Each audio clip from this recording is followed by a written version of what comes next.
Ladies and gentlemen, good morning. May I have your attention, please? Yeah. So, on behalf of the Ahmedabad Management Association, Talim o Tarbiyat, BSc, CDSL, and Mr. Viren Rana's offices, we welcome you all to today's beautiful event on education to entrepreneurship, जो आज इस खूबसूरत दिन पे हम सब ने organise किया है.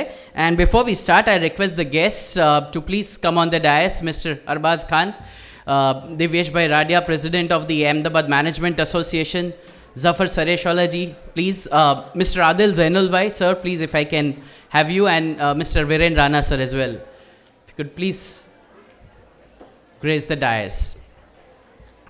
To straight away start the proceedings of the day, I request the President of Ahmedabad Management Association, Shri Divyesh Radia ji, to please come forward and extend his welcome address to all of us. So, please, thank you. Thank you, Jainil bhai. Good morning, everybody. The esteemed guest speakers, invitees, AMA Governing Council members, committee members, and of course, all the participants. It's indeed a pleasure to welcome you all on this special program jointly organized by Talim Tarbiyat, CDSL, BSc, and the offices of Viren Rana. We have several highly accomplished individuals who will address today's program. I am deeply honored to welcome our chief guest, Mr. Arbaaz Khan, well-known actor, producer, and director, and our special guests, Mr. Adil Zainul bhai, who is the chairman, Capacity Building Commission in the Government of India, and also chairman of Network 18. And as many of you know, he also headed McKinsey India for several years. And we have Mr. Virendra Rana, a renowned tech entrepreneur, angel investor, and philanthropist. I also welcome other guest speakers that include Mr. Yash Shekhar, healer, counselor, and motivational speaker, Mr. Amitabh Shah, president of the Yuva Unstoppable, Ms. Shruti Kushwaha, who is founder and CEO of Kriloons Innovations and member of the Indus Entrepreneurs, and Mr. Utpal Shah, head of CDSL Gujarat region, Mr. Mahesh Pandya, the Bombay Stock Exchange Investor Protection Fund, Ms. Nikita Maheshwari, entrepreneur and trainer and on validation of ideas, and of course, Mr. Zafar Sareshwala, former Chancellor of Maulana Azad Urdu University. And Mr. Sareshwala has worked very hard to get this program organized in Ahmedabad. The organization, Talim o Tarbiyat, is an initiative by Mr. Zafar Sareshwala with emphasis on education, character building, entrepreneurship, and skill development. Through these programs, it empowers youth and underprivileged individuals by connecting them with industry leaders, offering workshops on finance, entrepreneurship, and providing practical knowledge to help them become independent, confident, and contributing members of the communities. Very few social organizations have taken this initiative of promoting financial literacy, and for that I compliment Zafar bhai for this wonderful initiative. As Zafar bhai told me, they have conducted, I think, 58 programs across the country, different towns and cities across India, and this is the 59th. Ahmedabad ke liye we have to wait for a long time. Thank you, Zafar bhai. See, all the guest speakers, basically, esteemed guest speakers they are not only leaders and experts in their field, but each of them has contributed to society by walking an extra mile for the underprivileged and serving the society in their own way. Thank you so much. I'm grateful to all the distinguished speakers for sparing their time for this program, which I'm sure will benefit all the participants. I thank all the invitees, IMA committee members, and the participants for this wonderful presence today. And this morning session will be, all the guest speakers will be addressing. And then in afternoon, we have workshops on, 3 workshops on capital markets, entrepreneurship, and mind training. Thank you, and dhanyavad.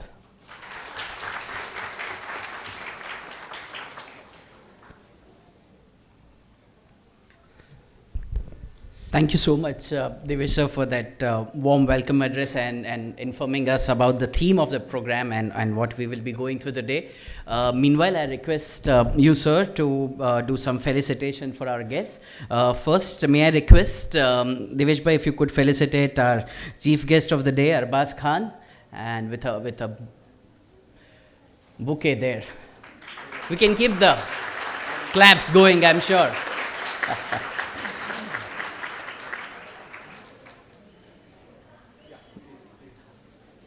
I also request you to felicitate Mr. Adil Zainul Bhai, Chairman, Capacity Building Commission, Government of India, and is also the Chairman, Network 18 Group. Adil sir, always a pleasure to have you here. In fact, I'm told this is your second visit to this institution, Ahmedabad Management Association. Welcome. We also have Mr. Viren Rana.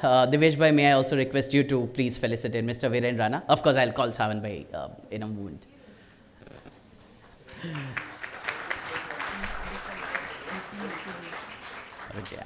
Sawan bhai, if I can please have you here. Dr. Godewala is the Vice President of the Ahmedabad Management Association. We have Mr. Yash Shekhar there. Sawan bhai, if you could please welcome him. We have right there Shruti Kushwa, who is also part of the Creluns Innovations and member of TIE. We have Mr. Amitabh Shah, President of You Are Unstoppable, of course, a very dynamic social entrepreneur, I must say, and a philanthropist there.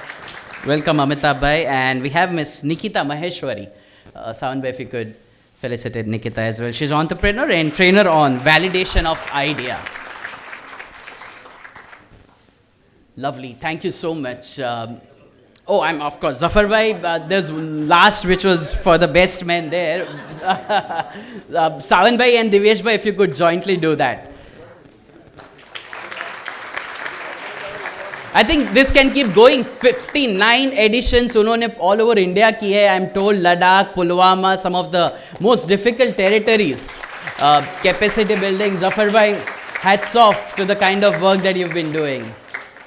Thank you so much, all of you. Please take your seats. As I now request Mr. Arbaaz Khan to please come forward and say a few words, sir. Please.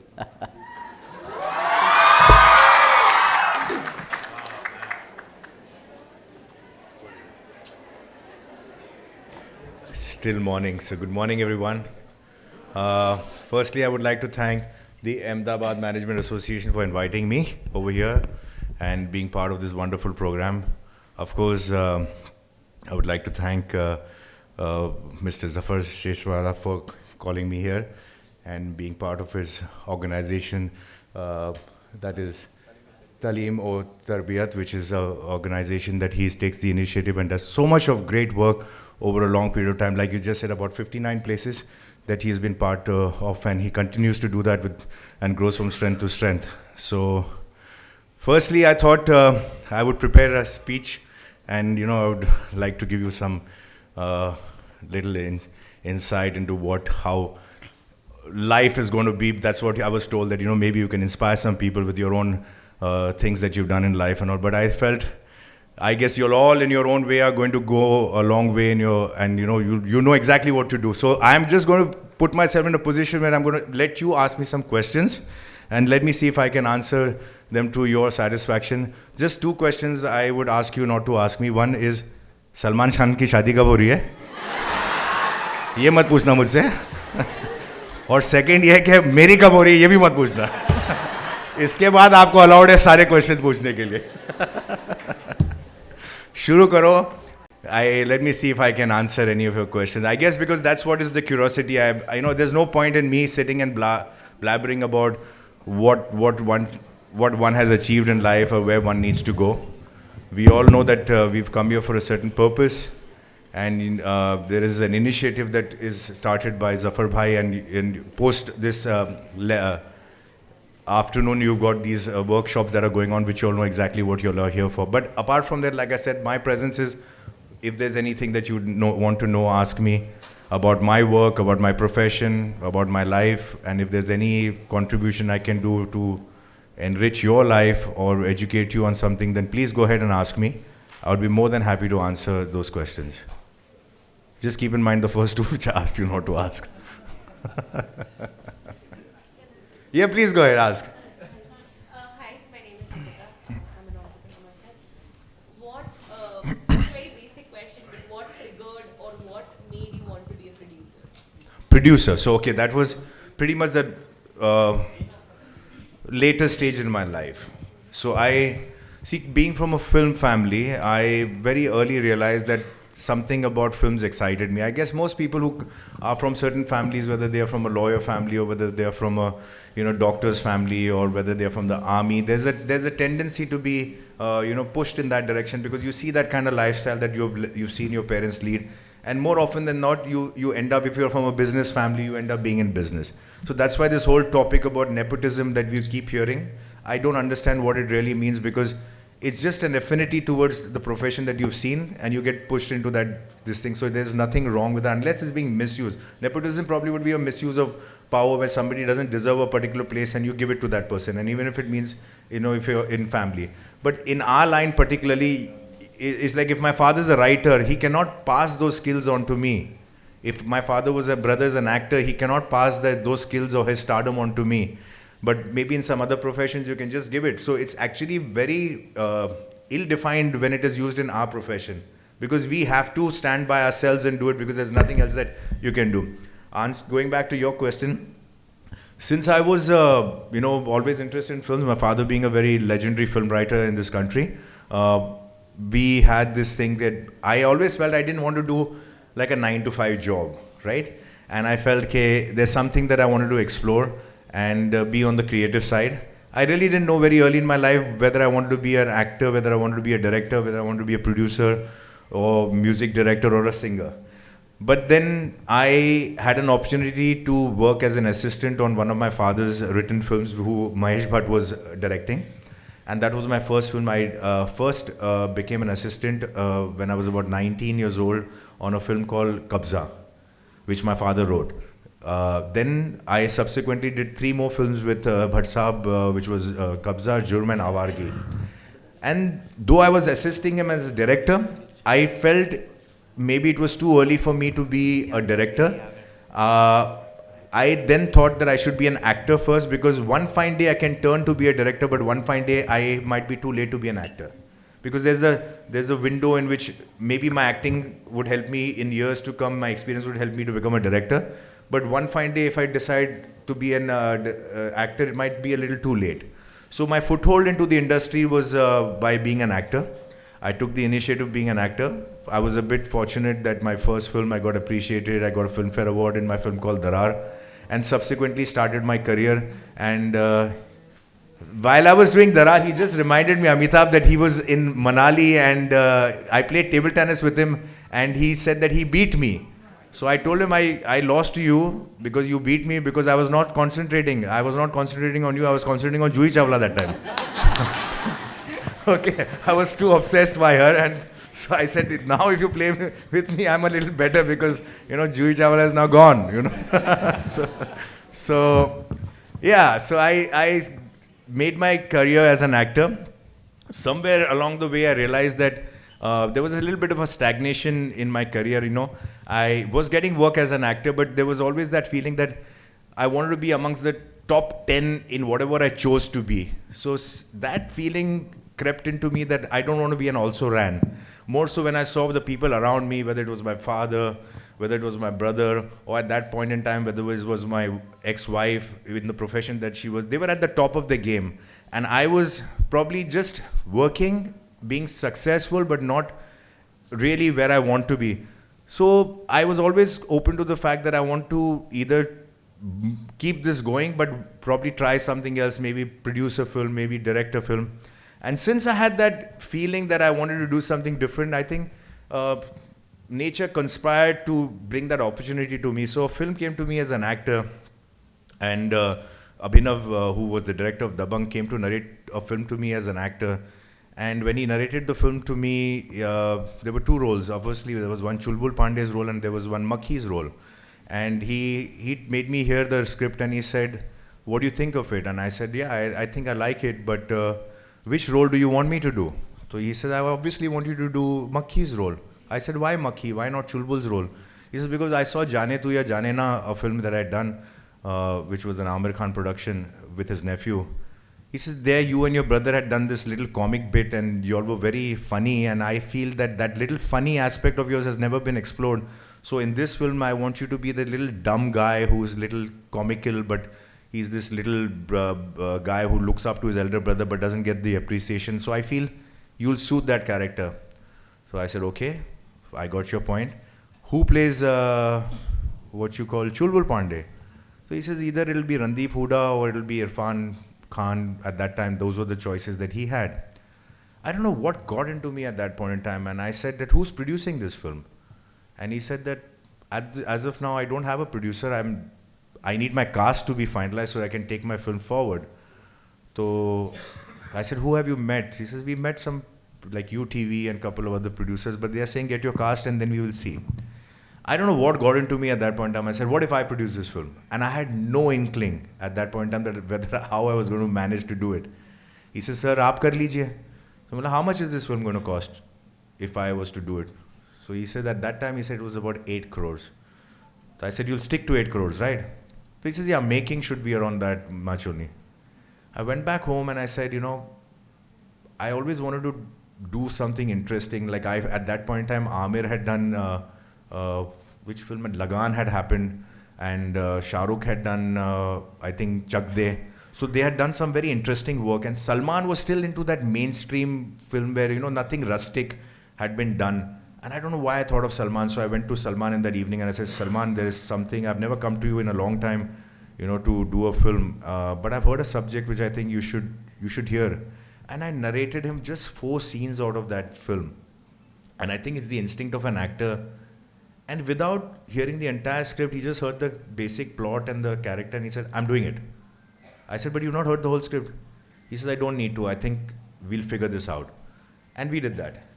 And of course, there was a lot of work in it because when it was supposed to be done for Randeep or for Irfan, it was slightly dark film. Salman's image was a little different. It didn't have songs. It had something. So we worked on it for about 6 months to a year.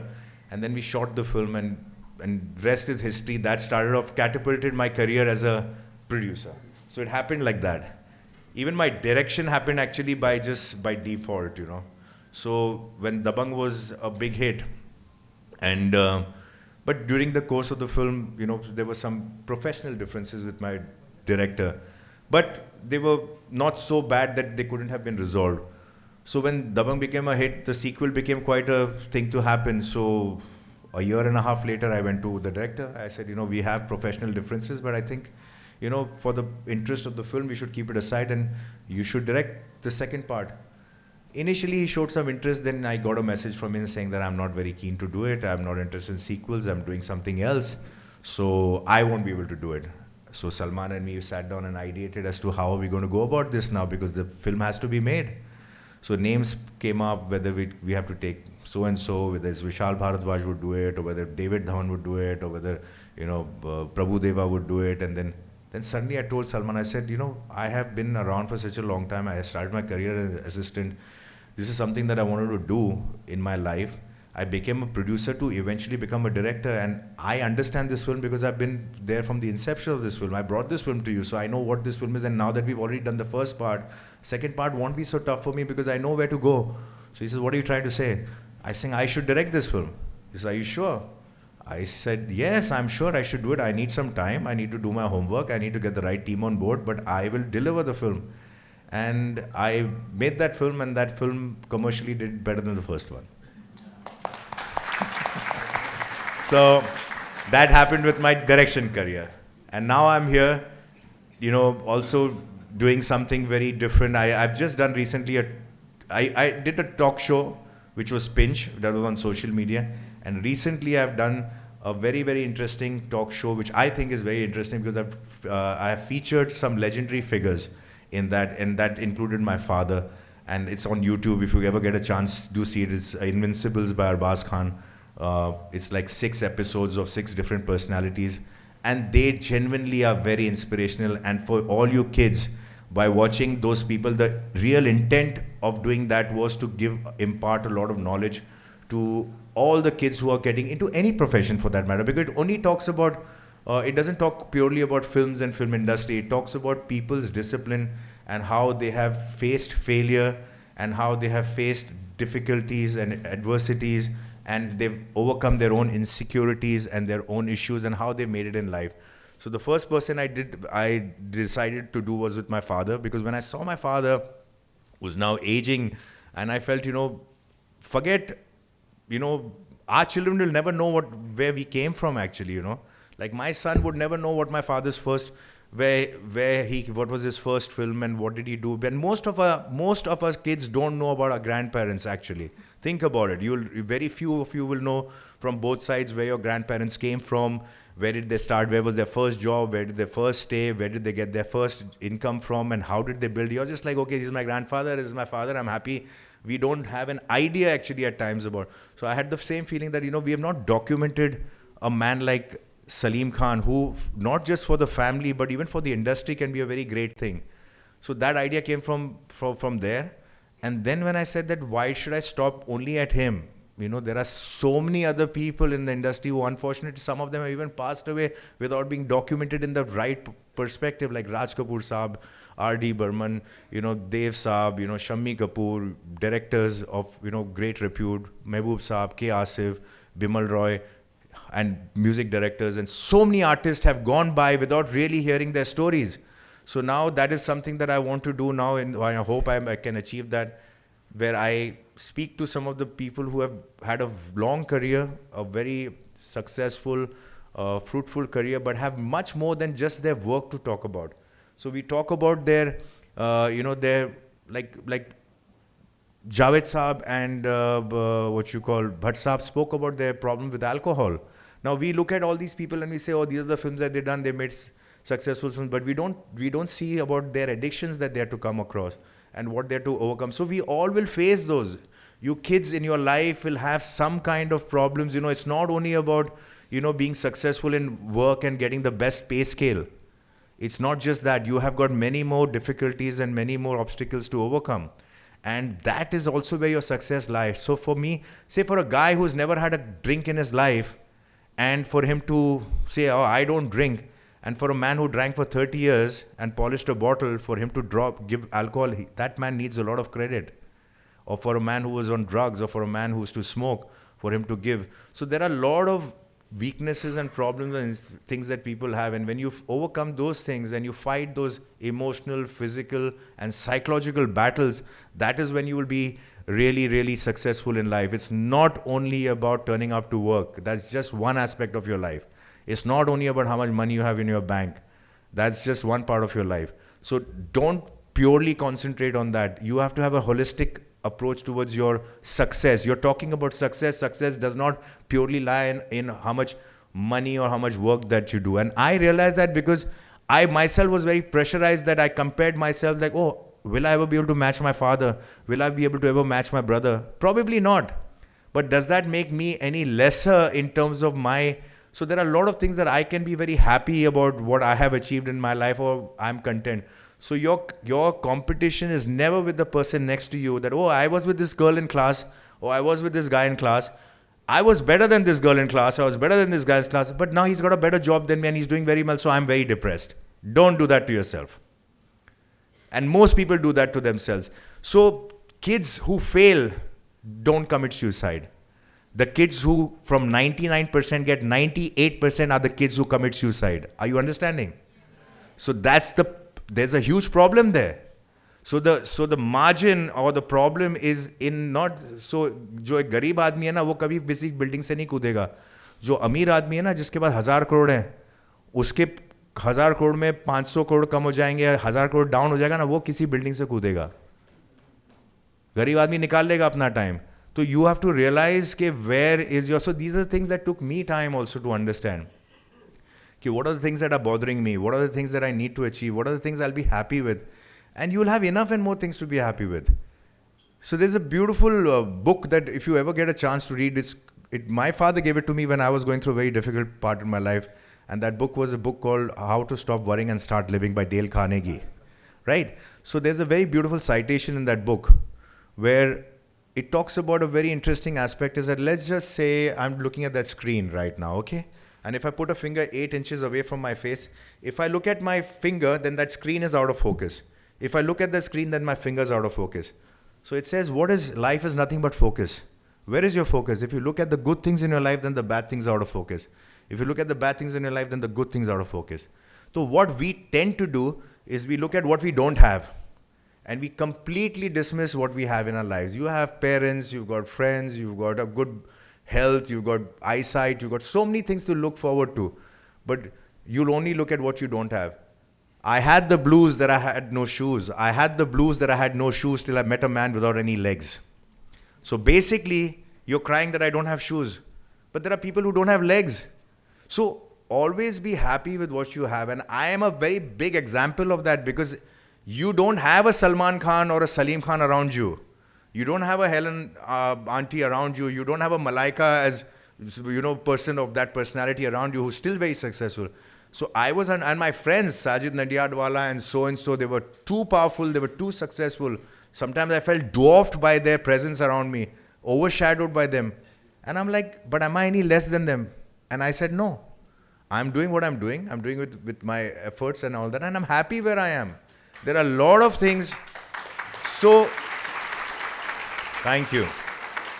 So, not all of you are going to be very, very successful, but that would not define you for that matter. So don't get demoralized by that. Success in a worldly sense is very different from success that you feel within yourself. So you have to achieve that state of mind. And it's that because you can have everything and yet not be happy, and you can be not really in the eyes of the world successful and be extremely happy. So that tranquility and that balance is what you need to achieve. I think I've spoken enough. Your time to ask if there's anything.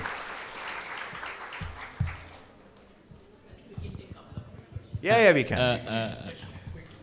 Can I? I think we'll allow young people to ask, ma'am, if you I am young. Here I am. I am young. There is that young man. Hi Arbaaz, this is Zubair. Is this the definition of young? Yes. Am I young or not? We all want to be young. We actually want to take time to be this young. We'll take like 30, 40 more years to be this young. Okay? Hi Arbaaz, welcome to the land of Prime Minister Narendra Modi. Yes. Thank And for a moment I thought Salim uncle is speaking in English. You were very good at... Actually, I have got his mic. Yeah, could be. Yeah. Anyways, the students sitting here are from the... most of them are from the vernacular medium and the first generation learners. Don't tell me what I spoke, they never understood. No, they understood. They understood. They understood. Education system is very good. Okay, fine. Anyways, the theme is education to entrepreneurship. I just wanted to have your opinion because these people are in the second year or third year and they want to jump from as soon as they finish the education, they want to jump in the field. So as you talk about the struggle, you, in spite of being a son of Salim Khan, you also learned many things and you also did a struggle. I just wanted to have a word about how struggle and where the success and failure stands. So, nobody is going to be spared that scenario of struggle, whether sooner or later in their career. So, it's bound to happen. And struggles are very different. Sometimes keeping up to your own success is a struggle. Like, trust me, I mean to say for somebody like Salman, Shah Rukh, Amir or a Rajkumar Hirani, staying at the pinnacle of their game is a far bigger pressure. Please understand. Because they are constantly being told, ये 300 करोड़ का धंधा नहीं किया, अब ये खत्म हो गया. उनके ऊपर ज़्यादा struggle है. हमसे कुछ कम expectations हैं. कि भाई ठीक है यार, you got my point. When a Sachin goes to bat, it's expected that he'll score 100. So you don't think that people who are successful don't have pressure. They have far more pressure. So for them to be where they are, in fact, sometimes, I'm not saying it's a curse, but sometimes it's like they have to have a better state of mind. They have to be far more conditioned to handle success. Like my father says, there's a beautiful quote that is said by somebody in Hollywood said, success has destroyed more people than failure. So, ऐसा होता है कि success को देख के अभी जो आदमी ने कोई परफॉर्म किया, लाइक से कोई ओलंपिक मेडल जीता, अब वही जब अगले 4 साल बाद जाएगा, imagine the pressure on him, imagine the pressure on an expectation, like every time a Indian who's won an Olympic, next time he goes, all Indians are like, अब ये जीतेगा जीतेगा, उसके ऊपर कितना प्रेशर है. तो ऐसा नहीं है कि जिनके पास सक्सेस है उनके पास प्रेशर नहीं, उनके पास भी बहुत ज़्यादा प्रेशर होता है. तो फेलियर्स को हैंडल करना पड़ेगा, वो सबको करना पड़ेगा, सबके अलग अलग तरीके हैं, but that's how it is. You can't buckle under pressure, and if you do, you have to pull yourself up. You have to. There is no option. Where is the option? The other option is to just let go. Yeah.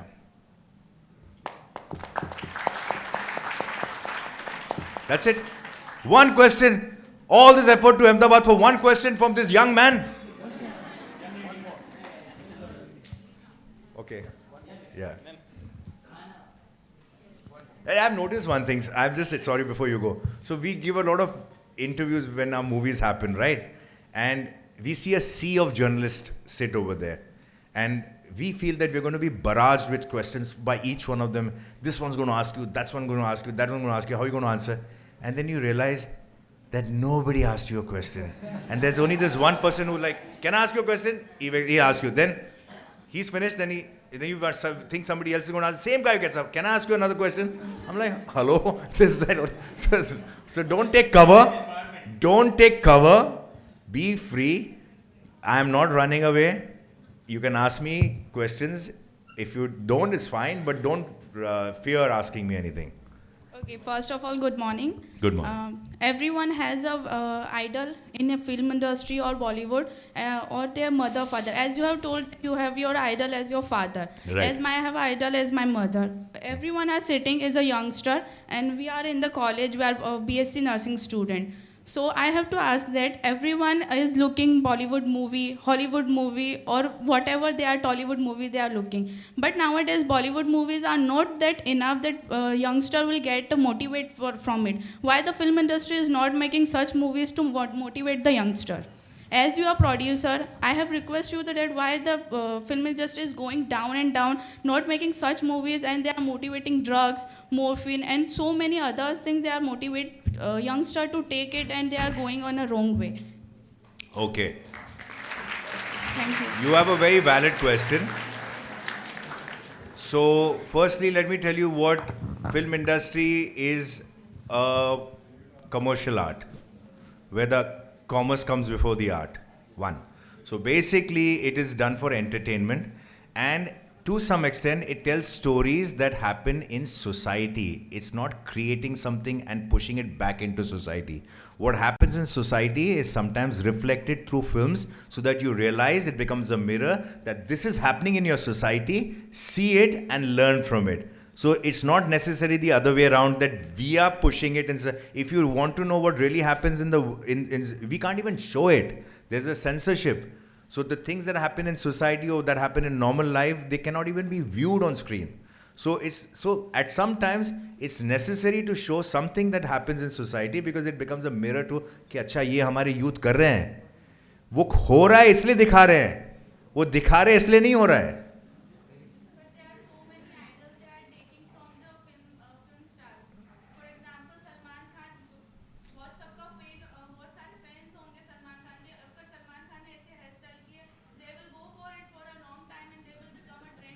That scenario has happened ever since life, no? Ever since sportsmen have been people who idolize sports people, who idolize stars or artists or musicians or singers.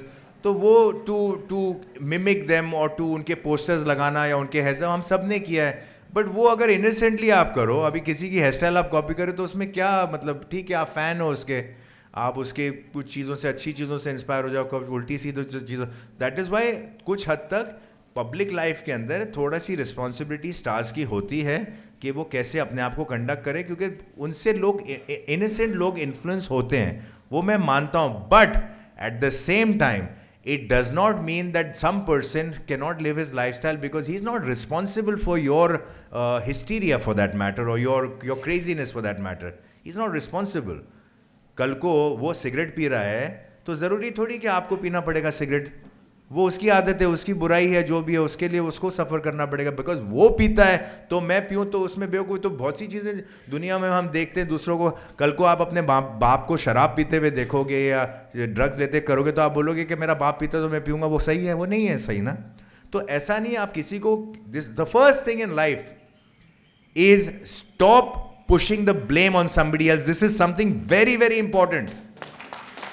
This is extremely important. Start taking responsibility of your actions and of your life rather than say Salman Khan ऐसा करता था तो मैं भी करूंगी, वो ऐसा बोलता था तो मैं ऐसा करूंगी. क्योंकि आपको जो एजुकेशन मिल रही है वो आपके ब्रेन डेवलप करने के लिए मिल रही है, कोई इन्फ्लुएंस होने के नहीं मिल रही है. You will be left with many influences in life. What you become is what you adapt in your life. कौन सी किताबें आप पढ़ते हो, कौन सी पिक्चरें आप देखते हो, ये सारा है. There everything is there. Can anybody force you to, do you like baingan? What is it you don't like to eat? What is it you don't like to eat? Doesn't work with you. You get an indigestion or you feel like vomiting or puking or whatever. What is it you don't like? There is something that you don't like, right? Can somebody force you to eat it? So when you can have that resistance कि भाई I can't eat this because it's going to upset my stomach, I know it's not good for me. Why can't you have that sense that this is not a good visual for me to see or this is not a good habit for me to adapt? So the responsibility lies with you. The moment we start blaming somebody else or society for your misdemeanors or for your inability, there is where the problem starts. Start taking responsibility and things in your own hand, and you will see the world change around you. All right, Arbaaz sir, if you don't mind, we'll maybe come back to you. No, because it's okay. Let them all start. Adil I'm sir, done. I believe, has a flight I've to also catch, go- so we also want Thank to you take so- some time. Thank you very Ladies much. and gentlemen, I hope give I it did up not burn. for Arbaaz Khan there. I think one round of applause for Mr. Arbaaz Khan once again. And maybe a bigger round of applause for Zafar Fai for getting Arbaaz Khan to speak all of this, because I think इस mode में हमने शायद अरबाज जी को कभी, I don't know if we ever have the fortune to listen to him again in this mode, but he was totally inspiring, talking about failure, struggles, habits. I think इस young उम्र में आपको ये बातें सुनने को मिलती है. I think you are fortunate, even if you take something out of it to a big occasion. I believe your day would be fulfilled. Having said that, thank you so much sir once again. And just a small trivia, जो दबंग movie की बात कर रहे थे, आज तक 100 से भी ज़्यादा अवार्ड्स जीते हैं, और नेशनल फिल्म अवार्ड्स जो गवर्नमेंट देती है वो भी दबंग ने जीता हुआ है. इनफैक्ट 200 करोड़ से ज़्यादा वो मूवी ने अपना बिजनेस किया है. So in fact it's been a trailblazer in its own way. In fact, next talking about trailblazers, we have a next speaker who has also been a trailblazer in his own way, Mr. Adil Zainul bhai. आप सब जानते हैं IIT एक बहुत ही प्रतिष्ठित college है हमारा India का. वहाँ से वो पढ़े, उसके बाद हार्वर्ड में वो पढ़ने गए, उसके बाद मैकेंजी जो वर्ल्ड की टॉप क्लास कंपनी है उसके साथ उन्होंने काम किया. Right now is the chairman of the network 18 group and is also the chairman of one of the commissions which is the capacity building commission of government of India. Sir, honoured to have you here once again at the Ahmedabad management association. Thank you so much.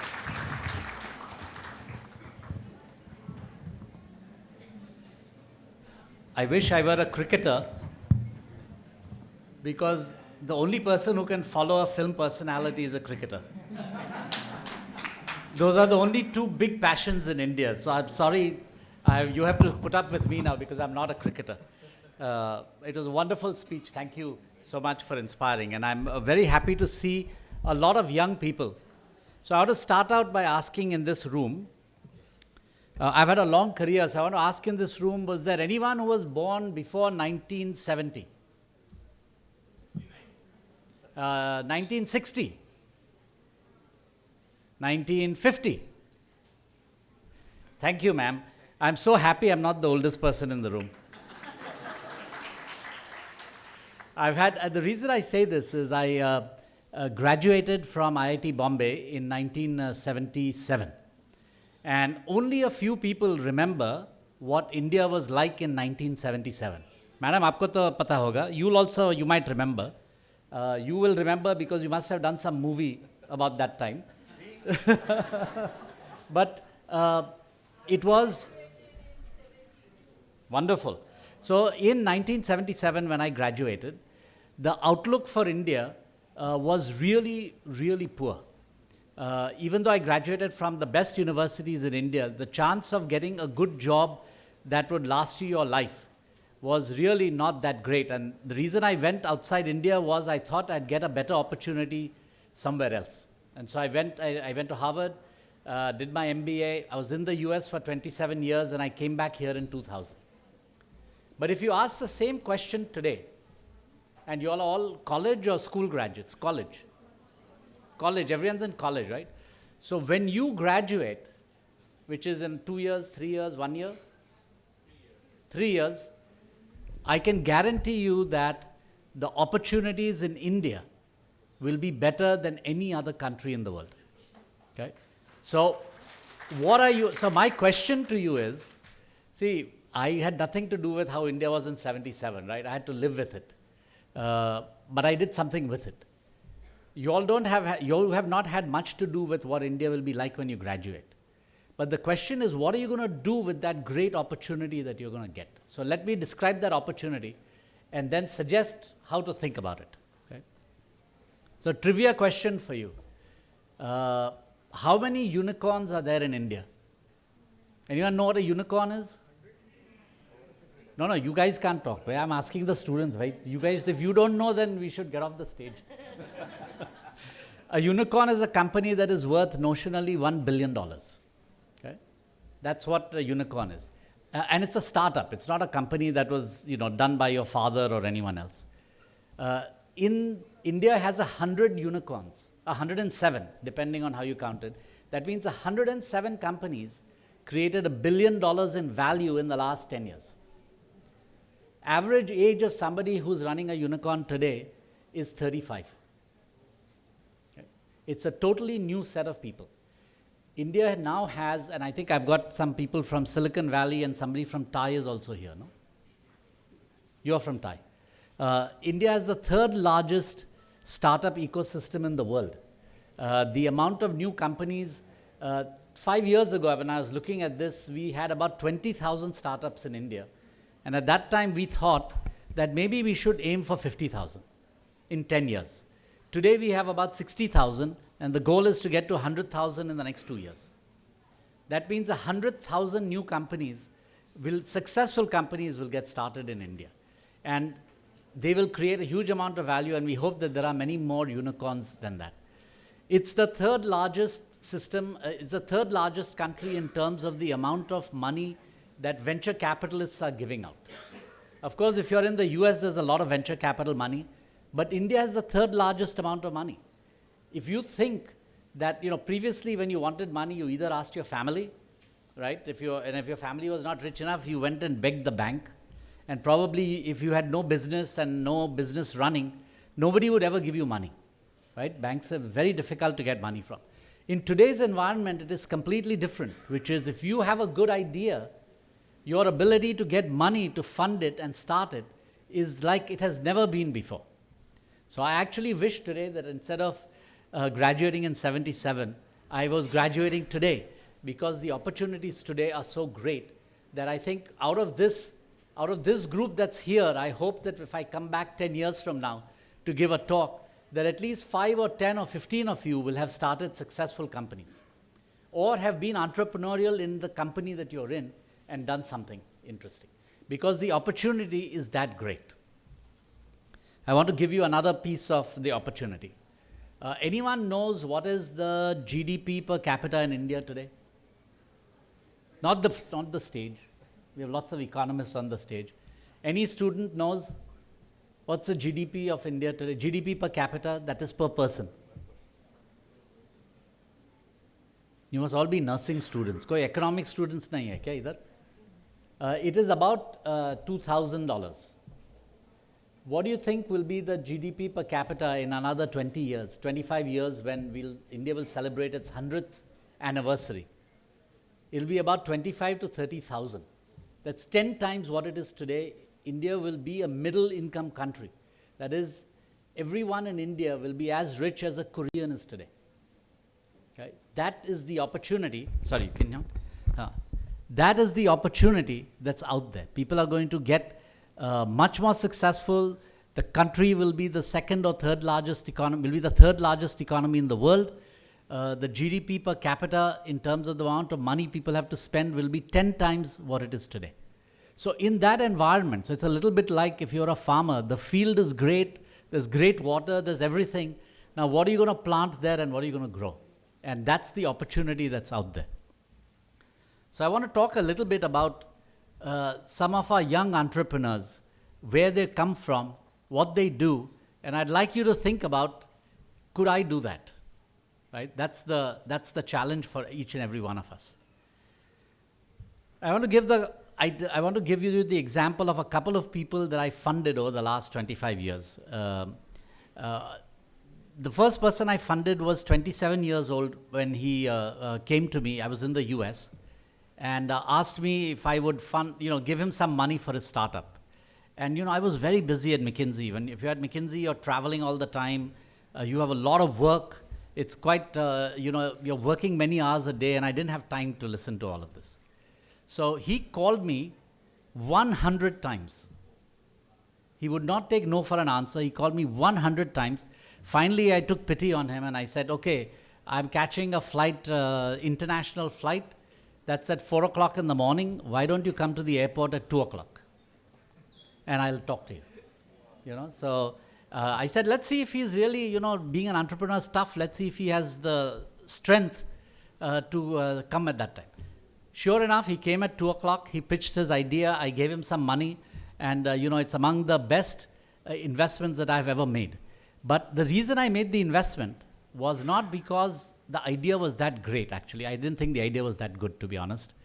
But the person had so much passion to do something, and the person had so much drive to do something, that you knew that somehow he would make it successful. And therefore, I gave him some money, and the company's become very successful in the US. Unfortunately, I didn't give him a lot of money, in which case I would have been a lot richer than that. But so I want to point out that what makes a person successful as an entrepreneur, and you have many successful entrepreneurs here, so you can hear their own story. People who become successful as entrepreneurs have a drive to make something work. Every company that I've seen and invested in, within 1 year, they had to change the strategy of the company. It didn't work the way they thought it would work. It was, you have to keep changing. Nothing works as you think. And if you had only bet on that idea and not on the individual, you have to bet that the individual can change when the environment around them changes and when things change. And if you can do that, and that person has the capability, then they will adjust and make it themselves successful. So the first lesson for entrepreneurs is, almost anything you think about and you think is such a great idea is not going to work. That doesn't mean you should stop. You have to have the guts to keep changing it as the environment changes. And most successful entrepreneurs, at least the ones I've dealt with, can keep changing. And they keep changing what they're doing, and they adjust their ideas, and they have the drive to make it successful. So that's the first quality of entrepreneurship. I want to give you a second one, and I think you raised it. I want to just build on the point that you made, Arbaaz, which is, most of the successful entrepreneurs have failed at least a couple of times before. In fact, one of the criteria that a lot of people look at before they invest in someone is to see if they have failed before. Because if they have failed, at least that mistake they won't repeat. And if they're willing to try again, they have a lot of guts and energy to try and do something. So on your topic, you had raised this issue of failure, right? Actually, as an entrepreneur, failing is good. You learn a lot, but you have to get over it and get going. So most of the people that venture capitalists today and seed investors fund is to see whether somebody has failed before. If you look at the interview questions that they'll ask you, what did you do that didn't work? And what did you learn from it, and what are you going to do differently? So I think we have to actually, not that you should go out and fail, not that you should embrace failure in that sense, but you should not worry about failure. I think failure is something that, as a young person, you have many years to do something good. And so you fail a couple of times, so what? Learn from it and get on with it. Okay? Is the second thing that I want to tell you about entrepreneurship. The third thing that I want to tell you about entrepreneurship, and then I'll stop and let people ask questions. I'll just wait until Sir is. Good. Okay. So the third thing that I want to talk about in terms of entrepreneurship is, I've talked to you about people don't give up. They're not worried about failure. And the third thing that they get really good at is they can take no.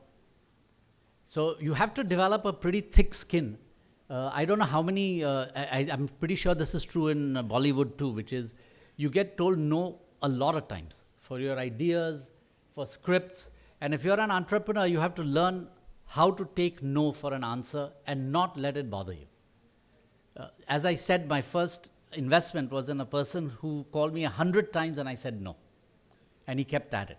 So if you have a really thin skin, somebody says no, you get worried about it, then you shouldn't really be an entrepreneur. But I think all of you are a lot tougher than that. And therefore, learning how to take no is totally fine. You have to learn how to do that.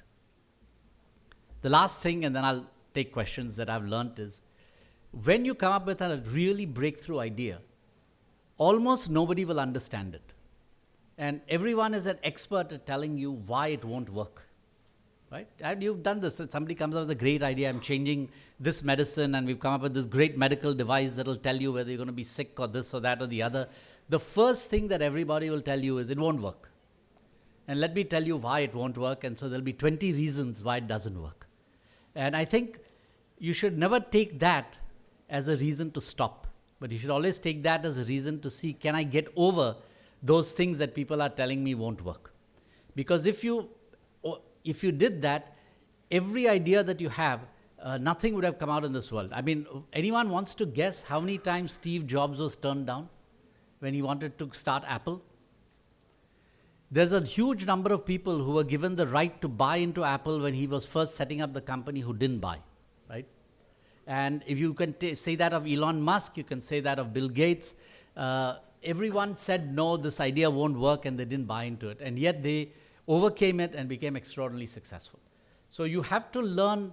People will always tell you the idea won't work. And by the way, the parents are worst at it. Sorry to say that to all of you, but parents always want you to be very careful. So they'll tell you why something that you're trying to do won't work.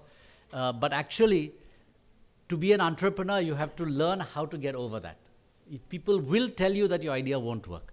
I think on this stage, there are some people who started some very successful companies, and they can tell you how many times they were turned down or how many reasons they were told that it will not work. And this is something that is given.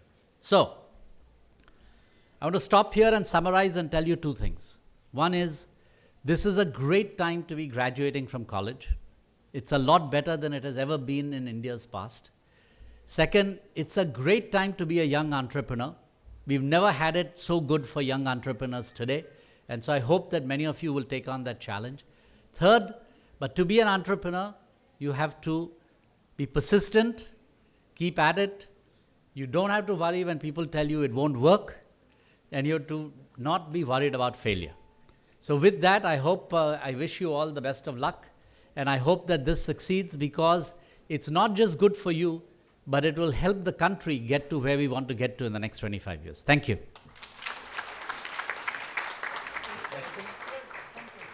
Okay, sure. Any questions? Somebody here in the front.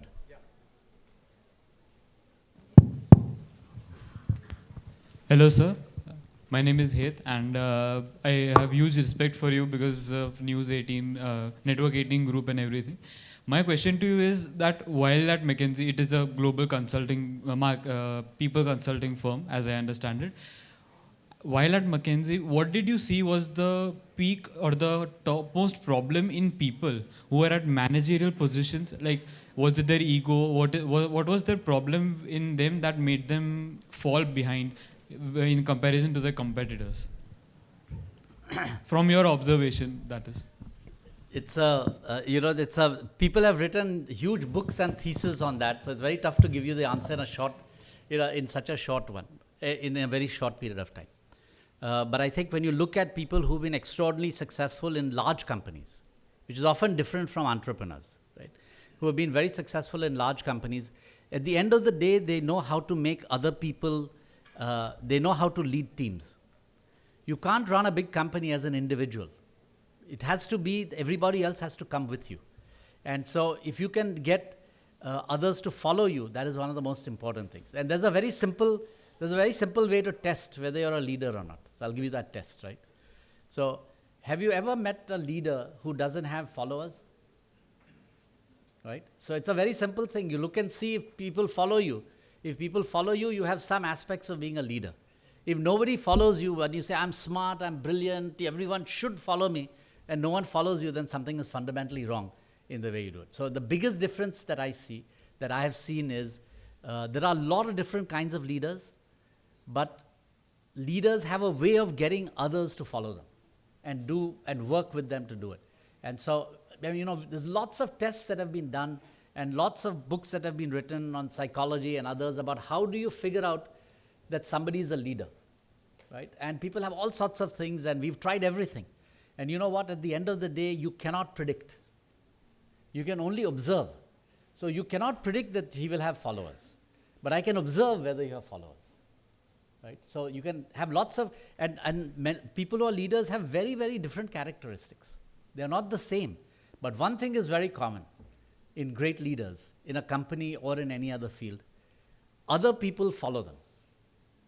So that's what you have to judge. So if you get up and say, you stand for election and you say, follow me, and no one follows you, you have a little bit of a problem.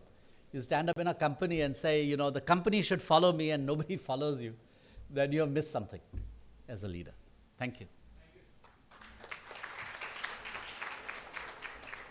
There's someone in the back, some young person. Only people born after 1990. Or 2000, 2000, no? College students, 2000. Hello, sir. Sir, my question was, when I am running a company, right? So, sometime I face loss, right? So, how to be persistent while that? If there is less money and I want to be persistent. I am glad there are no bankers on this panel. कोई है banker है क्या? Zafar bhai? Yeah. So in all seriousness, somebody, I think it was probably, I'm trying to remember who coined this phrase. It must have been a banker, right? Who said happiness is a positive cash flow. Okay. When you have positive cash, everything seems to be going a lot better. When you have negative cash, you have to work on it. But I want to give two caveats to that. In today's environment, especially for startups that scale very fast, right? The first few years, you do lose money because you're trying to scale very fast.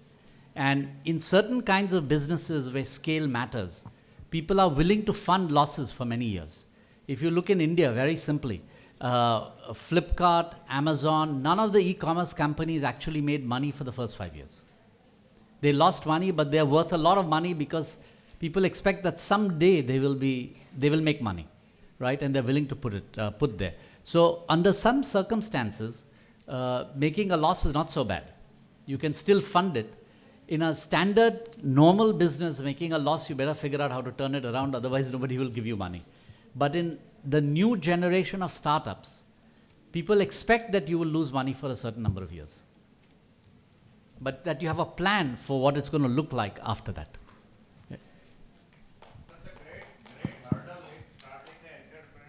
Please, mic de do sabko. In our country is probably the difficulties in getting licenses, etc. There is a lot of corruption in that. So 2000, right? वो पहले बहुत था, अभी नहीं है भाई. For young people, in all seriousness, let me answer the question in the following way. Nobody said being an entrepreneur is easy. Nobody said that you will just become successful by right. Okay? So of course there are many difficult things to do it, but 100,000 new companies in new technologies are going to be started. So there are that many people who have figured out how to deal with all of this, no? So it's not that it isn't that there isn't all of that. Everything you say is true. Licenses are a pain in the neck. Corruption is a pain in the neck. Building anything is a pain in the neck. But with the right level of effort and the right kinds of energy, people are overcoming those. In the past, we used to say it is too difficult to start a company. It just cannot be done. That's why we had less than 5,000 startups 20 years ago. But today, it's either not that difficult or people have become more aggressive that they are in fact solving that challenge. And I think you said this very well, I think, which is you have to take responsibility for your own success. You can do it. And then when people put that level of effort into it, it can be done. What I was saying to you earlier is that the environment is more conducive to a startup than it has ever been in the past. That doesn't guarantee that you will succeed, but there's a greater probability that if you did the right things, it will succeed. So that is my only answer to your question. And the reason I said, listen, I've seen many entrepreneurs who started companies in their 60s and 70s, right? But the vast majority of entrepreneurs today in India are below the age of 40. So that's why I said I wish I were a little younger, then I could start a few more companies today. But all of you have that opportunity in front of you. Thank you. One more? Ma'am.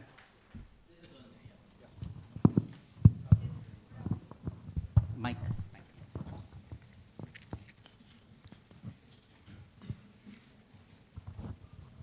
Yes, sir. Good morning. Good afternoon. My name is Shreyali. So I want to ask, as you said, India will be doing great, having great opportunities. But nowadays, we saw our many friends keep going abroad, and somehow this shook our confidence here. So what's their motivation for keep going abroad, and what's our motivation to keep here only? By the way, in my class at IIT Bombay, in my class of 70 people who were in mechanical engineering, 45 people went overseas at that time, right? Because we felt that the opportunities here were very less. But here's a very interesting statistic. Out of the 45 people who went overseas, 30 people are now doing business in India and internationally. They succeeded in international and they're investing in India, or they've come back like me, or they've started a venture capital fund and are investing here, etc., etc. So, it's never a full loss one way or the other. But I want to also give another answer to this, which is, at one point it was, as many of you who were born in the 70s and 80s know, NRI used to stand for Not Required Indian, right? You will know this, right? Since you're living in the valley. Because people felt you should have stayed here, you went, ye kya hai? Today we don't think about it like that. In fact, non-resident Indians who grew up here, went overseas and are successful are viewed as part of India. It's just that they live somewhere else, but they're part of India. They're welcome here, and their help has been extraordinary in helping the country. And I'll give you two examples of this, right? If you look at the biggest venture capital firms who've invested money in India and the biggest private equity firms that have invested money in India, many of their lead partners are Indians who left from here to go to the US and become successful. I think that is every Silicon Valley fund has Indian partners there, right? So that link is okay. So you shouldn't feel bad about it, number one. Number two, the best revenge. So can I describe my best revenge? The best revenge is the person, your friend who went overseas because the opportunities were better there. 15 years from now, you do better than them. Okay? That's the best revenge. And we've seen that example, by the way. I'll give you many of these examples for a second, right? IIM Ahmedabad, which is here, as you know, had many prominent graduates. And many of them went overseas, but many stayed here. And, if you look at the CEO of HDFC Bank, Aditya Puri, who built HDFC Bank, extraordinarily successful. He has made more money than any banker who left India and went overseas. Okay? And there are 50 stories like that today. In China, so many Indian students go overseas, but many more Chinese go overseas. But in the 90s and 2000s, many of them went back, because the environment in China was conducive to their starting companies.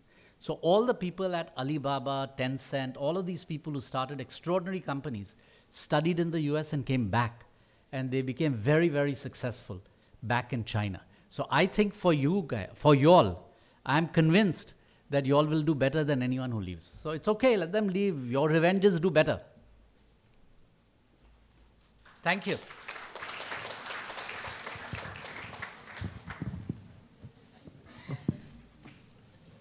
Thank you so much, Adil sir. Always a passionate speaker, and all the more passionate when it comes to his thoughts on India. As we remember his book Reimagining India, which was all about stories of how India is on the verge of new set of opportunities which are being offered.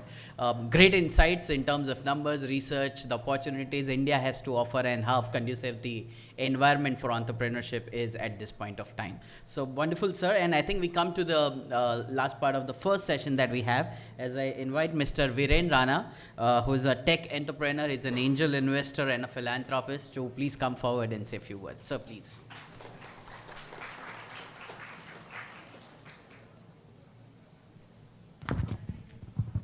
Thank you. Thank you, AMA, Zafar Bhai, Talim Tarbiyat, to give me this opportunity to be here. Our esteemed guest on the stage, Mr. Arbaaz Khan, Mr. Adil Zalman Bhai, Mr. Devesh Radia, and other guests. I'll keep it short. I'll just give you a brief about me, and then maybe take some questions. I was born in a very small village in Haryana. And the only way out of poverty, my grandfather was a farmer, was my dad thought was education. So his belief was education. I have 4 sisters, the only son, and he was working with the Air Force, earning a salary of 5,000 rupees. What he did at that time was pretty much spend the entire 5,000 in sending us to good schools, pretty much private schools, what we call them public schools in India. And so I studied in a good school in Delhi, graduated in computer science in 1994. And at that point, as somebody asked today, they used to say that US is the land of opportunities. So I worked for about a year, and in January 1996, I landed in Los Angeles in US on an H-1B visa working as a software engineer. But I say this today, as Arbaaz Bhai said, Mr. Adil also said, that today, India is the land of opportunities. And I can tell you guys that back in 1993-94, I was there on that side. Today I'm here, and the opportunities in India are there for everybody to travel from there to this side of the stage. If you are willing to work hard, if you are willing to not give up and pursue your dreams. So, basically worked in the US for about a couple of years, and very quickly I realized that, there's no point in working for big companies. Let me start something, because US was the land of opportunities. I started a company in 1998 in Silicon Valley, did pretty well with that, but I was a minority partner. And at that point in time, Silicon Valley was so hot that I used to go to these conferences, and everybody was worth somebody's 100 million, somebody's 500 million, and it was all, lot of Indians, they had built very successful startups. And that was the dot-com boom in Silicon Valley. So I started a messaging startup with few people in 1999 and invested pretty much all the money that I'd made in my previous company. But everything went down in 2001 in Silicon Valley. We didn't get funding. I lost everything that I had. I raked in about 100,000 in debts. And there I was. I said, what do I do now? Inner me of said, go back to India. It'll take you 15 years to work and get off this debt. And while I was thinking, one day I said, no, let me start another company, and that'll be my final try. So in 2002, I started a company called ISTS Worldwide, which I built very successfully to about 350 people up until 2011, and it was acquired for $20 million by a company out of Europe, Clear to Pay. So that was my first successful startup. They asked me to move back to India, pursue the India market for them, and I worked as their head of India operations, and I had stake till then. In 2014, that company also was acquired by FIS, which is a Fortune 500 company, Fidelity Information Systems. And that's when I was thinking, what next? And being in the payment space, I had seen that cloud was coming up very good. So I said, let's build a cloud-native payment processing infrastructure. And as Mr. Adil said, all my friends said, don't do it.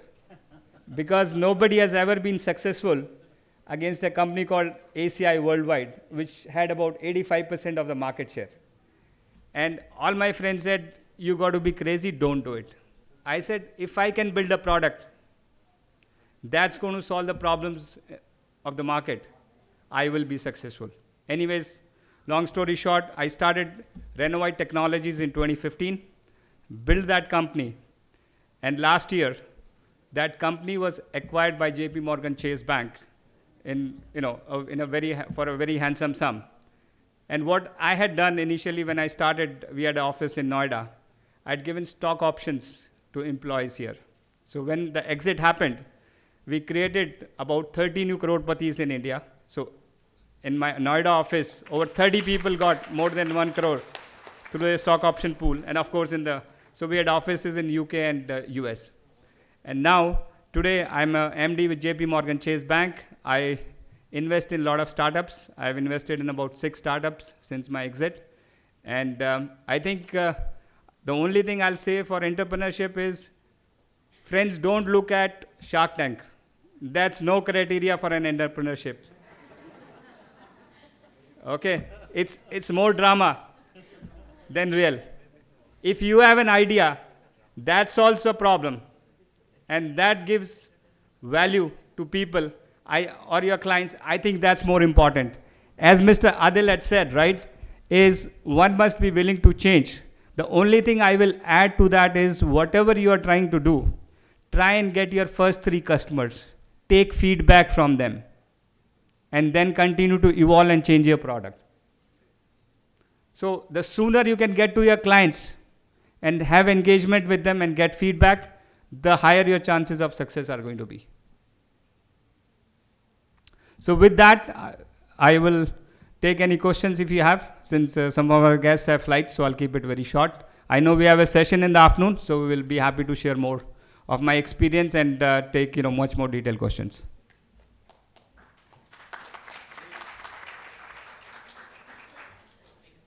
Sure.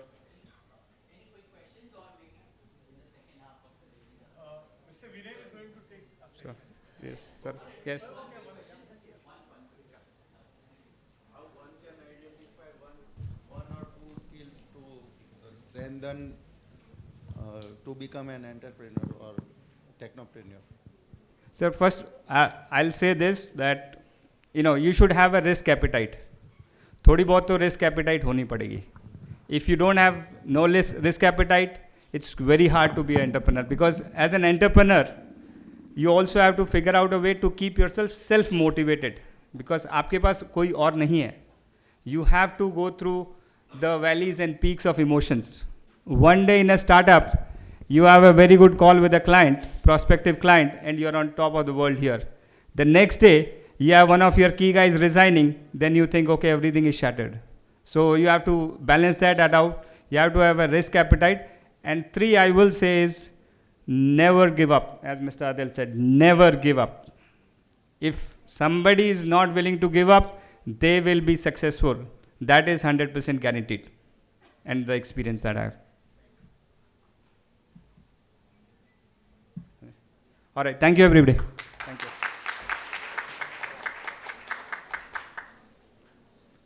Thank you so much, Viren sir, for that lovely insights and sharing your story briefly. Of course, we look forward to hearing you in the second half post-lunch. All right, so we know we are running little late. So what we've done is we have about 4 speakers now. We'll give about 5 minutes to all of you, sirs, because we have some speakers who have to catch their flights, and of course, we don't want you to miss as well.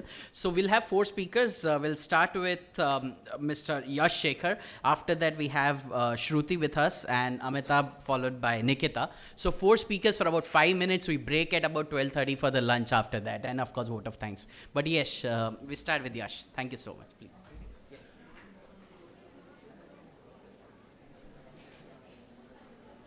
Hello friends, I would like it quick, but I would like to make it sharp and helpful for all of you.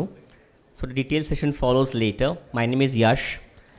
I was a software engineer, lawyer, HR manager, legal compliance, then a healer, motivational speaker. I've been working with 16 cities, different hospitals. But I would just like to make one point in all the things all the eminent people are saying, and that is the point and power to understand.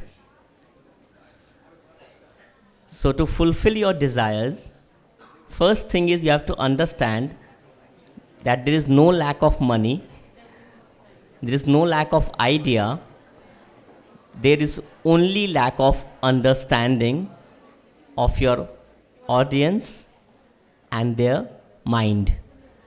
इंसान वो नहीं है जो वो दिखा रहा है, इंसान वो है जो वो छिपा रहा है.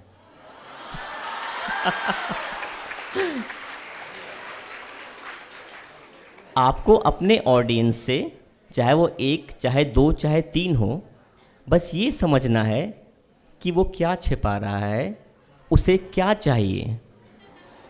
और इंसान को सिर्फ सुख नहीं चाहिए, उसे दुख भी चाहिए. एग्जाम्पल मैं प्रूफ करता हूं. देवदास मूवी का नाम किसने सुना है? शाहरुख खान की बड़ी फेमस मूवी है. दुख था उसमें? सुपर हिट हुई थी. अगर बेचना आता हो तो लोगों को आप दुख भी बेचो तो करोड़पति बनते हो. I do a lot of programs on art of war, mind training, mental health for doctors, warriors, fighters, of all kind of people. So I'll cover this topic in detail during my session. Thank you so much. Love you all.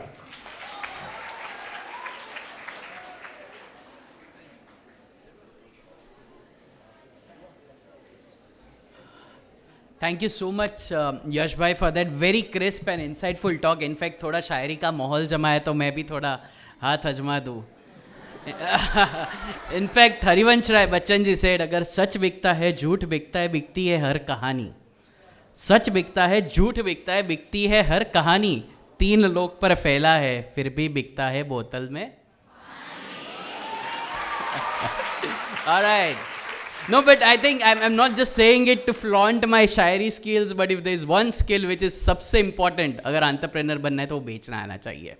So which is in fact Harivansh Rai ji ने इसी कहानी में एक और खूबसूरत बात कही है.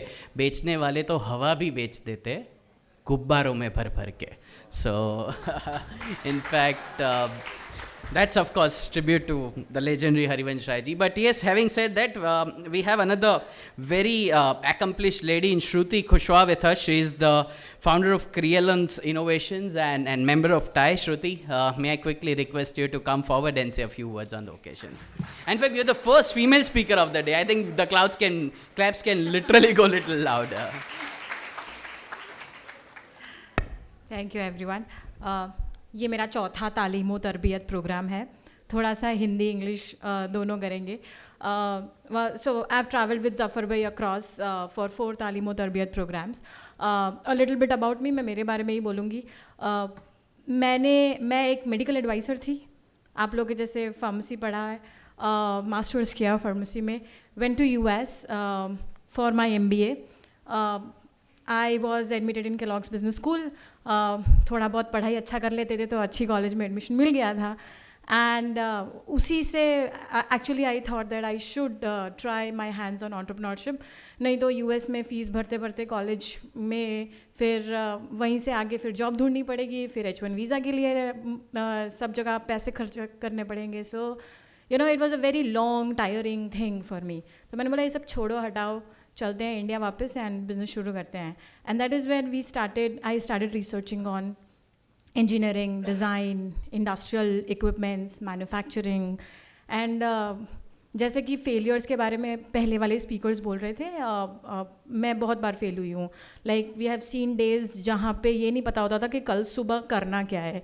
और एंटरप्रेन्योरशिप में अक्सर ऐसा होगा, सिर्फ शुरुआती दिनों में नहीं, अक्सर ऐसा होगा कि आपको पता नहीं होगा सुबह उठ के कि आपको करना क्या है, और कोई बताने वाला नहीं होगा. The worst part is that nobody will be actually standing there and telling you कि ये करो उठ के. उठने में भी मौत आएगी, ऐसे दिन होते हैं, राइट? तो so the point is, and आज मैं एक इंजीनियरिंग कंपनी चला रही हूँ जिसका मेडिकल एडवाइजरी से या मेरे पहले रोल से बहुत कम लेना देना है. बट हाँ, we make medical devices, consumer appliances for companies like Philips, Paytm and stuff like that. So वो हो रहा है अभी. मैंने और भी कुछ बिजनेसेस में वेंचर आउट किया है. बट यही सलाह दूंगी कि अगर आपको अपने बारे में पहचान है तो there is no harm to become the top of the company, to become a CEO और to become a highly qualified manager. Because not every person will have everything. सबके पास सब कुछ नहीं होता ना, तो ज़रूरी नहीं है ना सबके पास सब कुछ हो. जो आपके पास सबसे ज़्यादा हो उसको बेहतर बनाने में ज़्यादा फ़ायदा है और ज़्यादा आगे बढ़ सकते हैं, इंस्टेड ऑफ कि मुझे एंटरप्रेन्योर ही बनना है. आजकल ये बहुत ऐसा फैशन चल चुका है कि मुझे बिज़नेस करना है, मुझे स्टार्टअप करना है. So that is what I would request कि मतलब बहुत ही ख़तरनाक खेल है. जैसा दिखता है वैसा होता नहीं है. बहुत सारे लोग आपसे दूर चले जाएंगे, बहुत सारे लोग आपके करीब फिर से आने लग जाएंगे, आपको पता नहीं होगा रीजंस क्या हैं. सो आप अपने आप को पहचानो, और वही जर्नी आई थिंक लाइफ की, that if you know yourself well, you know what your skills are, I think anything you start with will become a gold mine for you. And that is all I would say. Thank you so much.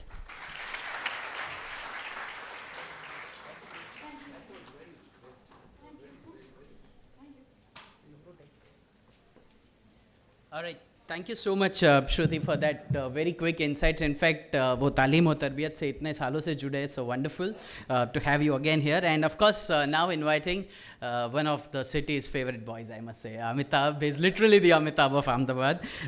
Amitabh Shah is the president of You Are Unstoppable. I'm not going to say much because a lot of you might already be knowing him, heard about him and his wonderful set of activities. Amitabh, the floor is yours. सबसे पहले तो आप लोग इतने शांति से सुन रहे हो, बहुत प्यार से स्माइल के साथ, आप सबके लिए एक बार जोरदार तालियां हो जानी चाहिए. You guys are awesome. ठीक है, सबने बहुत बड़ी बड़ी बातें की, पर मैं बहुत एक इम्पॉर्टेंट क्वेश्चन पूछने आया हूँ. यहाँ पे कितने लोगों को लड्डू पसंद है? हाथ ऊपर करेंगे? ठीक है भाई. तो भाई अपन अहमदाबादी लोग हैं तो लड्डू खिलाना तो बनता है ना. ठीक है, तो सबसे पहले हम अहमदाबाद मैनेजमेंट एसोसिएशन को लड्डू देंगे. ऐसे करेंगे, 1 2 3, 1 2 3, 1 2 3. फैंटास्टिक. सेकेंड ऑफ ऑल, जो यहाँ का सुपरमैन है, जो मैं बताता हूँ, जो एजुकेशन के लिए अपनी जान न्यौछावर करता है, 22 25 घंटे व्हीकल में एक जगह से दूसरे सिटी में जाता है ताकि वहाँ के बच्चों को भी ये मौका मिले. जफर सरेश वाला के लिए 3 लड्डू हो जाए. 1 2 3, 1 2 3, 1 2 3. आखिरी में अब्दुल कलाम साहब के साथ हम बहुत काम करते थे. वो हमारे चीफ मेंटर थे और वो हमेशा बोलते थे कि माँ के कदमों में जन्नत है. जब भी मैं पूछता था कि भाई देश बदलना है, कैसे बदलूं, तो he would say go home and make your mother smile. तो बोलता था कि अगर मम्मी को स्माइल कराएंगे देश कैसे बदलेगा. If mom smiles, who smiles first? I said my father. If your parents are smiling, I said the family. If the family smiles, the city, the country. तो आप सबकी माओ के लिए भी एक बार लड्डू हो जाने चाहिए. 1 2 3, 1 2 3, 1 2 3. यहाँ सारा एंटरप्रेन्योरशिप का ज्ञान लेके आप सब लोग मिलियनेयर, बिलियनेयर, ट्रिलियनेयर बन जाओ, ऐसी मेरी दिल की दुआ है. पर माँ को हमेशा याद रखना और माँ को लड्डू खिलाते रहना, ठीक है ना? सो मैं आप सबको खाली 2 छोटी बात बताना चाहूँगा. इन सब लोगों ने बात बताया कि कैसे आप वेल्थ जनरेट कर सकते हो. और आदिल भाई ने बोला अभी एक बच्चे को कि 15 साल के बाद जो आपका यूएस फ्रेंड गया उससे ज़्यादा सक्सेसफुल बन के वापस आना. तो मैं येल यूनिवर्सिटी में मैंने एमबीए किया, जहाँ से बिल क्लिंटन, ओबामा, ये सब लोग पढ़े हुए हैं. और उसके बाद मुझे जेपी मॉर्गन में वॉल स्ट्रीट पे ऑफर मिली थी 5 करोड़ रुपए की, आज से 15 साल पहले. मैंने बोला अपने को वॉल स्ट्रीट में नहीं जाना है, अपने को रियल स्ट्रीट में आके देश की सेवा करनी है. So I decline that offer 15 years ago and came back and decided to start this NGO called युवा अनस्टॉपेबल. मैंने सोचा हफ्ते में 2 घंटा तो कोई भी अपना टाइम दे सकता है, डॉक्टर हो, लॉयर हो, हाउसवाइफ हो, नरेंद्र मोदी साहब हो, अरबाज खान हो, कोई भी हो, अदानी का बेटा हो, रिक्शा वाले का बेटा हो, 2 घंटे समय कोई भी दे सकता है to teach math, science, dance, music, English in a government school close by. यहीं अहमदाबाद में शुरू हुई थी ये मूवमेंट. 1.5 लाख वॉलंटियर्स पूरे देश भर में हो गए. और ये सब लोग जब स्कूल्स में जाते थे तो बोलते थे अमिताभ ये तो बढ़िया है, पर 300 बच्चों के बीच में 2 बाथरूम्स है, dish washing, drinking, hand washing में खाली 1 नलका है, स्मार्ट क्लासरूम्स नहीं है. हम भी जब जाते हैं 2 घंटे पढ़ाने के लिए हफ्ते में एक बार, हमको रोक के रखने पड़ती है. ये बच्चों का 8-8 घंटे क्या होता है, urinary tract infections, diarrhoea, attendance कम होती है, इसके लिए कुछ कर सकते हैं. तो I am happy to share कि तकरीबन आज से 8 साल पहले जफ़र भाई के साथ, गौतम अदानी के साथ, इरफान पठान के साथ और ऐसे ही कई सारे फिलेंथ्रोपिस्ट और उद्योगपतियों के साथ हमने एक मूवमेंट चालू किया कि हम सरकारी स्कूल्स में बच्चों के लिए बाथरूम बना देंगे, dish washing, drinking, hand washing area कर देंगे, स्मार्ट क्लासरूम लगा देंगे, solar panels, water harvesting, sports infrastructure कर देंगे. और आज मुझे बता के खुशी हो रही है, जफ़र भाई आपको भी आज आनंद होगा, हमने 500 करोड़ रुपए इकट्ठा किया सर पिछले 8 साल में चंदे में. तो जो चंदा भी करो ना आप, वो भी बड़े लेवल का सोचो, बड़ा करो. और तकरीबन 5000 स्कूल्स में देश भर में हमने ये ट्रांसफॉर्मेशन किया है. तो सब बच्चों, 30 बच्चों के लिए एक टॉयलेट होना चाहिए, dish washing, drinking, hand washing हर एक 35 बच्चों के लिए एक फॉसेट होना चाहिए. 20 स्कूल हमने तालीम और तरबियत के साथ किए हैं जहाँ पे ये ट्रांसफॉर्मेशन लाए. और मैं चाहूँगा कि हम ये कार्य और बड़ी तेज़ी से चलाएं. और जैसे हम अंदर आ रहे थे उसके पहले मैं जफ़र भाई को और अरबाज भाई को फौजिया खेमानी का मैसेज दिखा रहा था. फौजिया खेमानी हमारी एक बच्ची है जिसका 10th में 80% आया था. तो हम ऐसे बच्चों को स्कॉलरशिप देते हैं, उनको चार्ट अकाउंटेंट बनना हो, JEE में जाना हो, नीट में जाना हो. तो उसके पिताजी ने बोला हमारे में बच्चों को आगे नहीं पढ़ाते, पर उसके इतना अच्छा 98% ऐसा कुछ आया था. मैंने बोला अंकल अगर एक भी बार ये फेल हो जाए ना, एक भी बार, तो उसको आप हटा देना, पर इसको चार्ट अकाउंटेंट बनना है, उसको बनने दो, हम सपोर्ट करते हैं.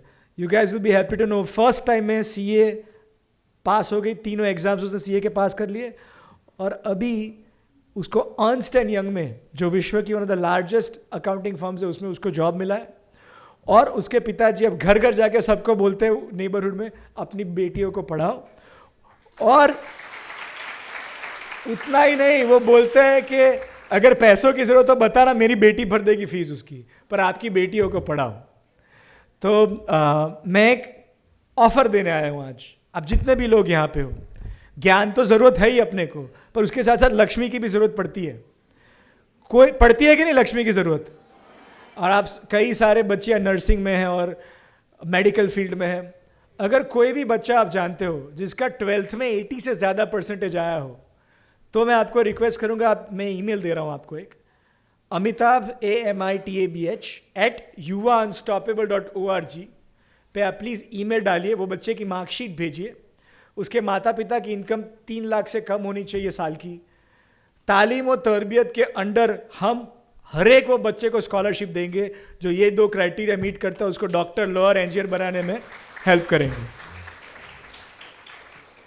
और सर 59th ट्रिप आपने अहमदाबाद में की है, तो शायद ये अनाउंसमेंट भी पहली बार हुआ होगा कि भाई अनलिमिटेड ब्लैंक चेक है आप सब बच्चों को, अहमदाबाद के बच्चों को, जिसकी ये 2 क्राइटेरिया मीट होती है, उसको हम ये इनिशिएटिव के अंदर ही स्कॉलरशिप देंगे.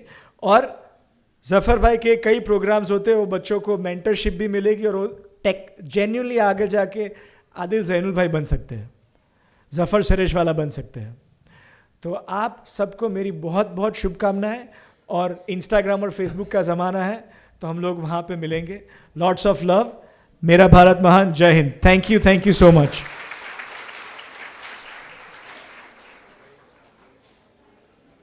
Thank you so much, Amitabh, for that very powerful story of that young girl you said जिन्होंने chartered accountancy pursue की, और आज इनफैक्ट उससे भी बड़ी स्टोरी वो है that they are paying it forward. I think which is the most important thing कि कहाँ से उनकी खुद की शुरुआत हुई है और कैसे उनको किसी ने हाथ दिया है वो याद रख रहे हैं. I think that is also something which all must inculcate कि the moment we have something with us, we look forward to paying it forward. So wonderful.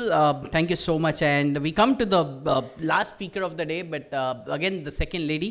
So far, we've in a barrage of men that have spoken, we have Nikita Maheshwari. She's herself an entrepreneur and a trainer on validation of idea. But before you come, ma'am, on the stage, I'll request Divyesh bhai if we can quickly felicitate a couple of our other speakers. If it's possible, or maybe we'll do once Nikita finishes. Okay, so Nikita, over to you. Ladies and gentlemen, give a loud round of applause for Nikita Maheshwari.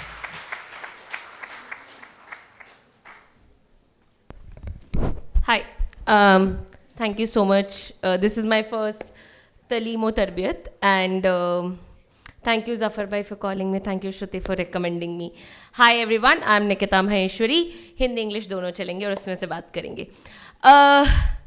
मैं ज़िंदगी भर बहुत ही average बच्ची थी. मैंने कभी अपने माँ बाप का नाम रोशन नहीं किया कि मैं फ़र्स्ट आ रही हूँ, और मेरे भाई IITs और IIIT से बड़े हुए. मैं इकलौती बेटी थी मेरी कंजर्वेटिव से मारवाड़ी फैमिली में. When I was in 12th, मेरे पापा चाहते थे कि मैं, इनफैक्ट फैमिली में सब चाहते थे कि मैं CA करूँ. फिर मुझे रियलाइज़ हुआ मुझे मैथ्स नहीं आता. बहुत ही सैड हो गई थी लाइफ. फिर ऐसे डरते डरते पापा के पास गया, बोला कि पापा नहीं CA तो नहीं हो पाएगा. तो पापा ने बोला चलो लॉयर बनेंगे. And that's when I gave CLAT and I got into Gujarat National Law University. So luckily I got into GNLU, and then I graduated from GNLU in 2015. By 2015, two interesting things happened in my life. I understood कि मैं नौकरी नहीं कर पाऊँगी, and अगर नौकरी नहीं कर पाऊँगी पर जुनून है जज्बा है ज़िंदगी में कुछ करने का, तो क्या करेंगे, तो खुद का कुछ करेंगे. So from that I went on to pursue my MBA. As everyone here has emphasized that education plays a very important role, and I myself would emphasize that education plays such an important role in shaping your thoughts. More than anything, education gives you the freedom of thought. वो आपको सोचने का ज़रिया देता है, नया नज़रिया देता है, if I have to put it in a way. That being said, मैंने 2015 में Entrepreneurship Development Institute join किया to pursue my PGDM in business entrepreneurship. And that is when 2015 was the boom of tech companies. इस देश में सारी tech companies आ रही थी, Zomato, Dunzo, everything. And that is when I felt कि यार tech इतना आसान है क्या, सब tech पे पैसे लगाते हैं. But then I also realized कि कोई भी ये सब industries core industries में नहीं कर रहा है. जैसे real estate एक core industry है. And that is when I went on and researched about this very interesting fact. So at that point in time in 2015, India was the third largest producer of tiles in the world. That was 2015. Today we are the second largest producer of tiles in the world. We compete in terms of design from Italy, and we are better in terms of pricing from China. That is when I also realized that 90% of that production comes from a very small town called Morbi, which is near Rajkot. And I thought यार सब कुछ online बिक रहा है, tile क्यों नहीं बिक रही. पर मैं ये भूल गई थी कि टाइल टी-शर्ट नहीं है. टी-शर्ट 500 में आती है और टाइल एक इन्वेस्टमेंट है. तो मैंने जोश जोश में एक टाइल्स का फ्लिपकार्ट बनाया. बना तो दिया, अच्छी बात है. मुझे लगता था सब टाइल ऑनलाइन खरीदेंगे क्योंकि प्राइस ट्रांसपेरेंसी आ जाएगा, कन्वीनियंस आ जाएगा, क्योंकि खुले में होंगे इतने डिज़ाइंस. तब मैं फिर से ये भूल गई कि नॉर्मल आदमी टाइल ऐसे ऑनलाइन थोड़ी खरीद लेगा बिना. अगर आपको बाथरूम बनाना है तो आप पहले जाओगे, टाइल छुओगे, देखोगे आपकी जितनी लंबी है कि नहीं, सही से लग सकती है कि नहीं, आपके बाथरूम के लिए क्या सही लगेगा, right. So a normal household can not buy tile, and that is why that was my first company, tilebazaar.com, trying to create a Flipkart of tiles. And immediately I had to pivot. I don't know how many people I pitched the idea to, and everyone rejected me. And I'm so glad that everyone rejected me, because if they wouldn't have rejected me, I wouldn't have come to the idea that I'm doing today. I have failed more than I can tell you. I have failed in 10th grade से लेकर college में back लगने से लेकर अपनी पहली company which was stylebazaar.com, I failed. उसको मैंने B2B बनाया, फिर मैंने B2C था, फिर उसको B2B किया, फिर भी वो नहीं चली. और तब I was 22 years old, so I just started crying. क्या करूँगी? It felt like the worst breakup of my life, and I had breakups previously. So it still felt the worst breakup of my life, and I still thought कि यार I have too much information on my plate to let this go to waste. And that's when I realized कि अगर आप फ्लिपकार्ट बना रहे हो तो आपके पास ई-कार्ट होना चाहिए या डिलीवरी होना चाहिए, वरना घर घर मटीरियल कैसे पहुँचेगा. And in an industry which is real estate se related, which is wholly male dominated, again tile industry sitting in Morbi, I decided to venture out into logistics and supply chain management. So I am the CEO and co-founder of Tatkal Lorry Private Limited. We are a niche logistics and supply chain management company in the field of ceramic tiles and sanitary. हम tiles के Swiggy हैं. आप मोरबी में हमारे को किसी भी जगह से टाइल उठाकर डिलीवर करने बोलोगे in the 13 cities that we are, यानी कि मोरबी की एक फैक्ट्री है जिसका नाम कोसा है, वहाँ से उठाकर आप मुझे बोलोगे कि निकिता भाड़ज में टाइल भिजवा दो, और वो चाहे एक टाइल ही क्यों ना हो, चाहे वह 2x2 का टाइल ही क्यों ना हो, दैट इज़ आधा फीट का टाइल भी क्यों ना हो, मैं वो उठाकर आप जो मेरे को डिलीवरी लोकेशन दोगे वहाँ मैं पहुँचाऊँगी. In 6 years we grew, we have 6 franchisees today. We are a very tight team of only 10 people. We are bootstrapped. We have done more than 20,000 deliveries. We do more than 3,000 tons a month. But the beauty of Tatkal Lorry is, Tatkal Lorry चाहे मेरा idea था to make a mark in the industry, but if I have to share my biggest win, it is when मेरे tempo वाले truckers आके बुलाए कि ma'am आपने हमारी आमदनी इतनी रेगुलराइज कर दी कि हम कहाँ नोकिया हीरो लेते थे, आज हम नोकिया का लेटेस्ट फ़ोन ले रहे हैं. And that truly was the win for me, not my awards or not anything else. So what I'm going to tell you is all of us sitting here have one thing in common. That was resilience. We did not know how to give up. We don't know how to give up. We wake up on the days. We don't know कि कैसे क्या होगा, but we show up. We go to our offices, we show up. We do the things. So your persistence will breach your timing, and execution will breach your luck. Not immediately, but eventually. Go on. कोई average बच्चा, आप कितने भी average हो, मेहनत करते रहना. I am telling you, you will reach. I was as average as it gets. I'm not kidding. And I'm sitting here. I used to sit there and I'm sitting here. So it's not that difficult. You just have to be consistent. So that's about me. We'll take the lecture again ahead, I think, in the second session. Thank you so much for inviting me.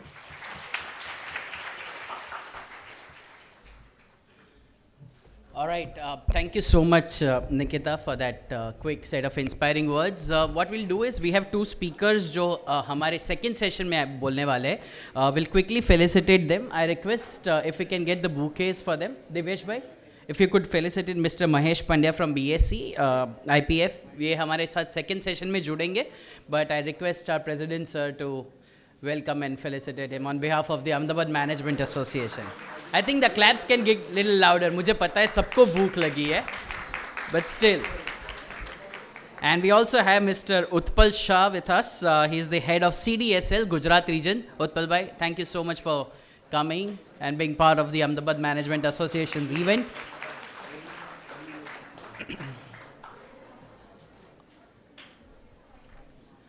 All right, और आज के दिन की सबसे जोरदार तालियां जिनके लिए रिजर्व है वो है सफर जरेश वाला sir. Sir, vote of thanks के लिए may I please request you to come forward and extend the vote of thanks for the first session. Sir, please.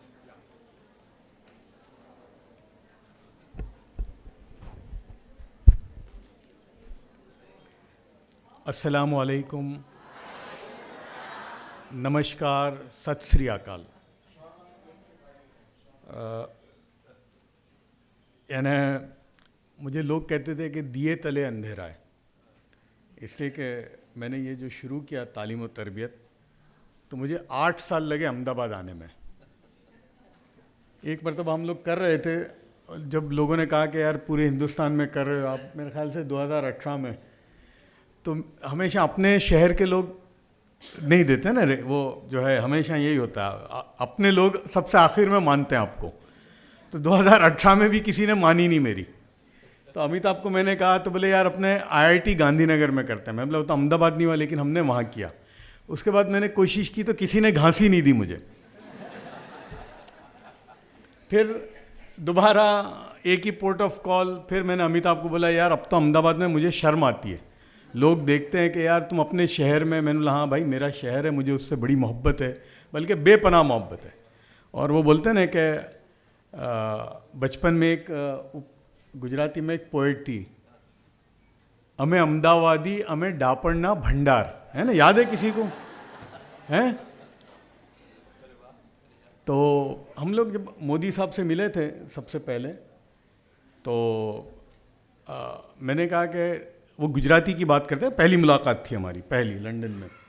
और वो उस ज़माने में अगर आपको याद हो 5 करोड़ गुजराती की कहते थे ना मोदी साहब के, मेरे 5 करोड़ गुजराती, फिर 6 करोड़ बोलते थे, अब 140 करोड़ हिंदुस्तानी बोलते हैं।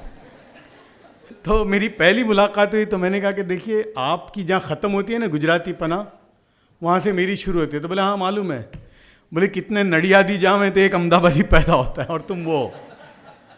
तो हमेशा ये था कि यार मैंने अपने शहर में क्यों नहीं किया। लेकिन बहरहाल मैं अहमदाबाद मैनेजमेंट एसोसिएशन का बहुत ही शुक्रगुजार हूँ कि खाली मैंने उनसे बात की और फ़ौरन वो लोग तैयार हो गए। और मैं नहीं मानता इतना आसान मुझे कहीं नहीं हुआ, इन्हें मुझे कुछ करना ही नहीं पड़ा। तो ये वाकई एक चीज़ है। और देखिए हमने ये क्यों शुरू किया, ये ट्रायल एंड एरर से आया है ये।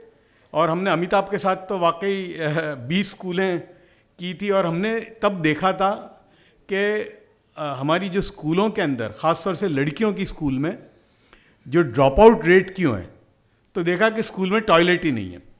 अगर टॉयलेट होते हैं तो फ्लश नहीं है, और वो बच्ची कहाँ जाएगी। तो हमने सबसे पहले 2015 में शुरू किया था, हमने 20 स्कूलें की अहमदाबाद में।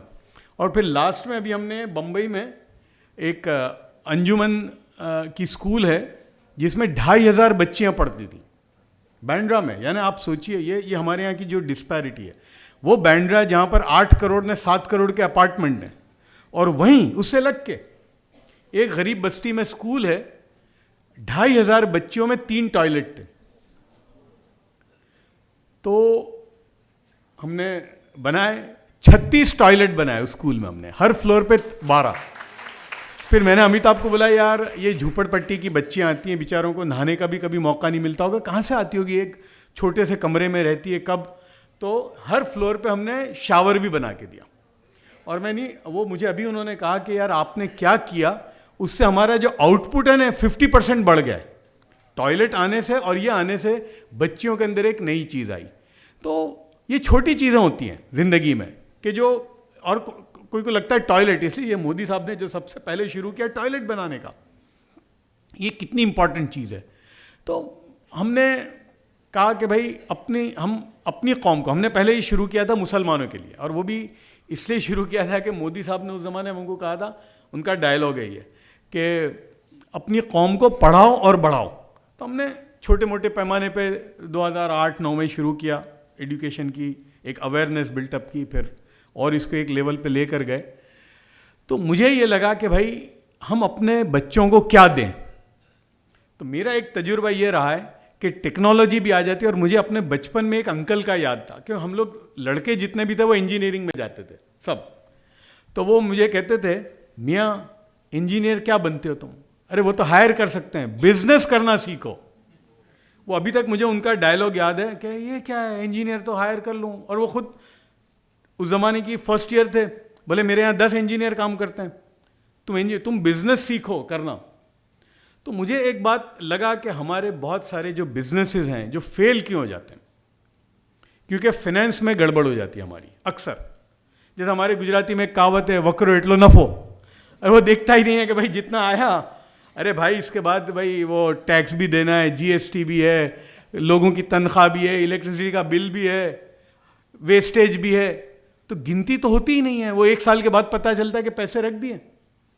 तो मुझे लगा कि हम अपने, और फिर मैंने एक और चीज़ देखी कि हमारा पढ़ा लिखा है, एजुकेटेड है, बेहतरीन डॉक्टर है, बेहतरीन इंजीनियर है, लेकिन फाइनेंस के मामले में ज़ीरो है ना। बल्कि कितने लोग तो बड़े फ़ख्र से कहते हैं मैं तो सिर्फ साइन करता हूँ यार चेक। अरे भाई ये कोई बहुत बड़ी चीज़ नहीं है ना, पता ही नहीं है फाइनेंस क्या होता है। तो चूँकि मेरी दुनिया वही थी, पूरी ज़िंदगी हमने स्टॉक मार्केट और इन्वेस्टमेंट बैंकिंग में लगाया, तो मुझे हमेशा ये लगता था कि एक तो ये है कि ये स्टॉक मार्केट क्या है। हमारे बहुत सारे बच्चे अभी भी ये सेंसेक्स देखते हैं बेचारे, तो ये समझते हैं कौन सी चिड़िया का नाम है ना, पता ही नहीं है।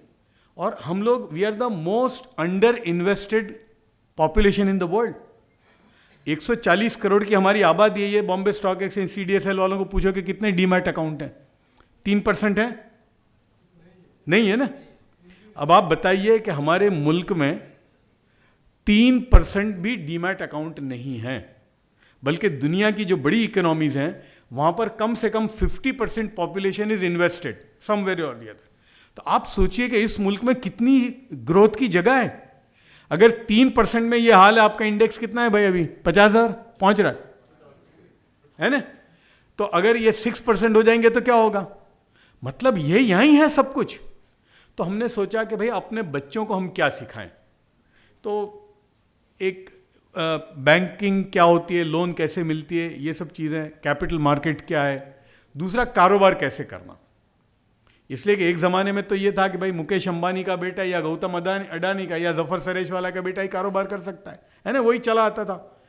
अब दौर बदल गया है, आइडिया लेकर आओ कारोबार कर सकते हो, है ना। कि आइडिया और है हमारे सामने, स्विगी है, जोमेटो है, दुनिया में ये फेसबुक, ट्विटर, ये सब क्या था? किसी ज़माने में एक आइडिया था। और आज जैसे आदिल जैनुल भाई ने बताया कि 1 लाख के करीब हमारे स्टार्टअप हो जाएंगे। ये वो लोग हैं कि जिनके ख़ानदान में कभी किसी ने कारोबार नहीं किया था। तो ये दौर है। तो अब हमको और आप लोगों को ज़िंदगी में, इसलिए कि हमारा भी आदिल भाई से थोड़ा बेटर था, हाँ थोड़ा, हम भी इंजीनियरिंग में आए और की इंजीनियरिंग, तो ये कुछ नहीं था। और हमारे ज़माने में अलग चीज़ थी कि बेटे को अगर मेडिकल और इंजीनियरिंग में एडमिशन नहीं मिले तो माँ बाप समझते थे ये गया काम से, है ना। बोले मेडिकल इंजीनियरिंग, आर्ट्स में अगर कोई चला जाता था लड़का तो बताता नहीं था किसी को कि मैं आर्ट्स में हूँ, है ना। अगर आप देखो कि आर्ट्स में भूल से वो दिखाता नहीं था। बदल गया ज़माना। तो अब जो दौर में हैं आप लोग अभी, ये मैं समझता हूँ कि हिंदुस्तान की 75 साल की उसमें ये बेहतरीन ज़माना है। और बिल्कुल बहुत सारे लोग वहाँ से जाकर वापस आ रहे हैं। और मैं अब आखिर में आपको एक बात कहना चाहता हूँ कि आपको किस किस्म के नौजवान या बच्चे बनना है। एक वाक़या है जिससे मैं ख़त्म करता हूँ। एक पुरानी किताबों में लिखा है, 2 बुज़ुर्ग थे, एक इब्राहिम बिन अधम और जावेद बरकी, 2 दोस्त थे। और जावेद बरकी ने बोला कि भाई मैं अब कमाने के लिए जा रहा हूँ और हो सकता है कि कभी हमारी मुलाकात होगी या नहीं होगी, तो चलो मिल लेते हैं। और उसके बाद वो निकल गए अपने कमाने के लिए। कमाने के लिए निकले अपने शहर से, तो एक 20 घंटे चलने के बाद एक जंगल में पहुँचे। तो वहाँ जंगल में उन्होंने देखा कि एक परिंदा चारों तरफ बिल्कुल पड़ा हुआ है, खून से लथपथ है और गिरा हुआ है, उसका कोई पूछने वाला नहीं, एक बर्ड। तो उन्होंने देखा अरे ये हाल है। इतने में उन्होंने देखा कि एक और परिंदा आता है, वो अपनी चोंच में दाने लेकर आता है और वो गिरे हुए परिंदे के मुंह में डालता है। फिर जाता है, पानी लेकर आता है और उस परिंदे के मुंह में डालता है। तो ये देख के बोलते हैं कि यार ऊपर वाला जब इसको, जिसके कटे हुए हैं, खून से लथपथ है, उसको रोज़ी पहुंचाता है तो मुझे भी पहुंचाएगा, मैं क्यों ये सब झंझट में पड़ूं भाई, मेहनत की। तो सोचते हैं कि यार जब इसको पहुंचाता है वो, तो मेरे को भी पहुंचाएगा। वो अपने घर वापस चले जाते हैं। वापस चले जाते हैं। दूसरे दिन इब्राहिम बिन अधम से मुलाकात होती है। बोले भाई आप तो निकले थे कमाने दमाने के लिए। तो बोले नहीं, हाँ मैं निकला था, लेकिन रास्ते में मैंने देखा कि वो परिंदा है, जब खुदा उस परिंदे को खिलाता है तो यार मेरे को क्यों नहीं खिलाएगा। तो इब्राहिम बिन अदम जो कहते हैं वो आपको बनना है, वो उनको यूं कहते हैं कि अरे तुम वो परिंदा, काश कि तुम वो परिंदा बनते जो गिरे हुए परिंदे को, जो जख्मी परिंदे को रोजी पहुंचाता था। अरे तुमने वो परिंदा बनना पसंद किया। तो आप लोगों को वो परिंदा बनना है कि जो अपना तो करें लेकिन कितनों को खिलाए पिलाए, कितनों का ख्याल रखे। और ये फील्ड में जब आप आगे जाओगे तो कितने आपके पीछे चलेंगे। बस इसलिए हम आपसे यही चाहते हैं। Thank you so much.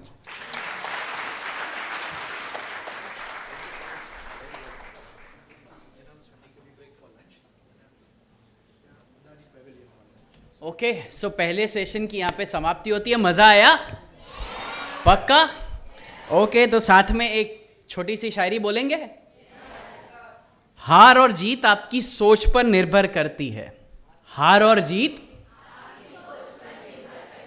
मान लो तो हार है, ठान लो तो जीत है। बढ़िया। Alright, so thank you so much once again. आप सब speakers starting with Arbaz Khan, Adil Zainul bhai sir, Virendra sir, thank you so much, Amitabh bhai, Nikita, Shruti of course, and Yash bhai for joining us today morning. Once again thanking Ahmedabad Management Association for this wonderful premises and Safar Sareshwala sir for curating तालीम और तरबियत, और finally अपने शहर में आप इस कार्यक्रम को लेके आए। And with that we break for lunch quickly.